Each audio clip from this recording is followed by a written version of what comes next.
Neurodevelopmental technique part 2. So in this part we're going to discuss about the techniques of NDT. So पहला technique है weight bearing over the affected side.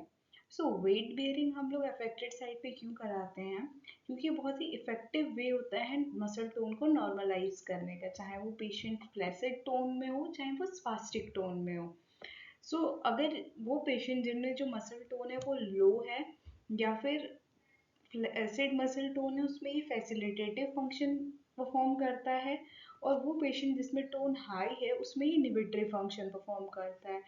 Weight bearing के लिए हम लोग क्या कर सकते हैं? जो भी पेशेंट है मोस्टली इन स्ट्रोक के केसेस में या फिर स्पाइनल कॉर्ड इंजरी के केसेस में वेट बेयरिंग के लिए हम क्या करते हैं, जो पेशेंट होता है उसको हम लोग सिटिंग पोजीशन में लाते हैं, और सिटिंग पोजीशन में लाकर जो भी हेमिप्लेजिक साइड होगा, पहले तो उसकी जो पोजीशनिंग होगी वो, जैसे कि ये जो हमारा फर्स्ट पिक्चर है इसमें शो किया गया है, इस पोजीशन में हम लोग पेशेंट को बैठाएंगे और उसका जो हैंड है उसको हम लोग इधर बेड पे रेस्ट करने को बोलेंगे.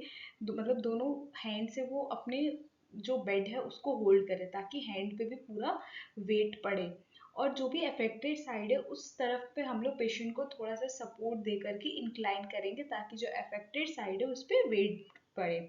और जो हमारा स्पास्टिक पेशेंट है उनमें भी हम लोग यूज़ कर सकते हैं. स्पाइनल कॉर्ड इंजरी के पेशेंट में नॉर्मली हम लोग उनको सिटिंग पोजीशन में लाएंगे, जो हमारा फुट है वो प्रॉपर ग्राउंड के कांटेक्ट में होना चाहिए. उसके बाद जो हमारा वेट बेयरिंग है ये कैसे टोन को नॉर्मलाइज कर रहा है. एक तो ये सेंसरी इनपुट देता है हेमिप्लेजिक साइड पे थ्रू प्रोप्रियोसेप्शन, ताकि वहाँ उस साइड की भी जो सेंसरी इंफॉर्मेशन है वो ब्रेन तक जाए और वहाँ का भी प्रोप्रियोसेप्शन बढ़े. इसके अलावा वो पेशेंट जिनमें पुशर सिंड्रोम देखने को मिलता है उसमें भी वेट बेयरिंग बहुत इफेक्टिव होता है. और इसके साथ ही पेशेंट में जो हेमिप्लेजिक साइड है उसकी अवेयरनेस को बढ़ाता है, और जो यूनिलेटरल नेग्लेक्ट है उसको डिक्रीज करता है. और पेशेंट को हम लोग सिखाएंगे वेट बेयर करने के लिए कि जो वेट बेयर है वो दोनों साइड पे इक्वली करें. यूजुअली होता क्या है, जो पेशेंट है इन केस ऑफ हेमिप्लेजिया वो नॉर्मल साइड पे ज़्यादा वेट बेयर करता है, जिसकी वजह से उसके जो स्पाइन है उसकी भी कर्वेचर चेंज होती है और डिफॉर्मिटीज़ वगैरह आती हैं. वेट बेयरिंग जो है वो हम लोग उसको सिखाएंगे कि वो दोनों ही हिप जॉइंट्स पे और पेल्विस पे इक्वली वेट बेयर करें.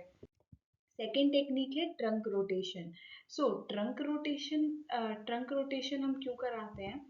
ट्रंक रोटेशन बहुत ही इफेक्टिव वे है ये टोन को नॉर्मलाइज करने का, ताकि जो नॉर्मल मूवमेंट है अपर लिम और लोअर लिम की वो फैसिलिटेट हो जाए. क्योंकि अपर लिम की जो मूवमेंट्स है वो हम तभी परफॉर्म कर पाएंगे अगर हमारा ट्रंक कंट्रोल अच्छा है. Therapist should set up activities to facilitate और stimulate trunk rotation. जो थेरेपिस्ट है वो ऐसी एक्टिविटीज करवाएगा ताकि जो पेशेंट का ट्रंक रोटेशन है वो एक्टिवेट हो सके, ताकि जो ट्रंक की मसल्स हैं वो एक्टिवेट हो और ट्रंक की जो स्टेबिलिटी है वो इम्प्रूव हो. क्योंकि अगर ट्रंक स्टेबिलिटी नहीं रहेगी तो जो पेशेंट है वो अपनी अपर एक्सट्रीमिटीज को यूज नहीं कर पाएगा प्रॉपर वे में. इसके अलावा ये सेंसरी इनपुट को भी इम्प्रूव करता है हेमिप्लेजिक साइड का, और अवेयरनेस को इम्प्रूव करता है, और विजुअल डिफेक्ट्स जो हैं उसको भी कंपनसेशन में हेल्प करता है. Next technique is positioning of the pelvis. Sitting position जो होता है, जब हम पेशेंट को सिटिंग पोजीशन में बैठाते हैं और अगर हम लोगों ने प्रॉपर सिटिंग नहीं कराई है तो वो क्या करता है, एबनॉर्मल पोस्चर को इनकरेज करता है, जिसके वजह से सिटिंग पोजीशन में अगर एबनॉर्मल पोजीशन में होता गया हिप एक्सटेंशन में चला जाता है, और जो हमारा अपर थोरेसिक रीजन है उसकी राउंडिंग हो जाती है, जिसकी वजह से हेड और नेक जो होता है वो एक्सटेंशन में चला जाता है, जो कि एबनॉर्मल पोस्चर कॉज करता है. ये जो पोस्चर है इसका बहुत ही एडवर्स इफेक्ट है बाकी के जो सराउंडिंग जॉइंट्स है उस पे, जैसे कि स्कैपुला, ह्यूमरस. इसके अलावा ये हमारे फ्लेक्सर सिनर्जी जो है अपर लिम्ब की उसको भी इनकरेज करता है. हमें हमारे जो पेल्विस है उसके न्यूट्रल पोजीशन में मेंटेन करना होता है by advising proper positioning with the use of pillows and towels, ताकि जो हमारा जो एबनॉर्मल पोस्चर जो डेवलप हो रहा है वो ना हो. Next is proper positioning. So proper positioning जो है, एबनॉर्मल पोस्चर जो है वो हमारे फ्लेक्शन और जो एक्सटेंशन सिनर्जी है लिम्स की, उसको मैनिफेस्ट करता है, उसको हैम्पर करता है। इसलिए हमें जो पोजिशनिंग है पेशेंट की, उसको फ्रॉम अक्यूट स्टेज से ही पोजिशनिंग पे हमें मेन कंसर्न देना चाहिए और उसको पिलोज की यूज करके पोजिशनिंग को मेंटेन करनी चाहिए। Next is postural tone. So जो रिफ्लेक्स इनिबिटिंग पैटर्न है, ये वो मूवमेंट्स होते हैं जो कि हमारे स्पास्टिक पैटर्न के अपोजिट होते हैं, जो कि थेरेपिस्ट की पॉइंट की हेल्प से करवाता है। सो जो एबनॉर्मल मोटर एक्टिविटी है उसको हम इनिबिट कर सकें और जो नॉर्मल मोटर एक्टिविटीज हैं उसको फैसिलिटेट कर सकें। सो ये था एनडीटी और उसके कुछ टेक्निक्स।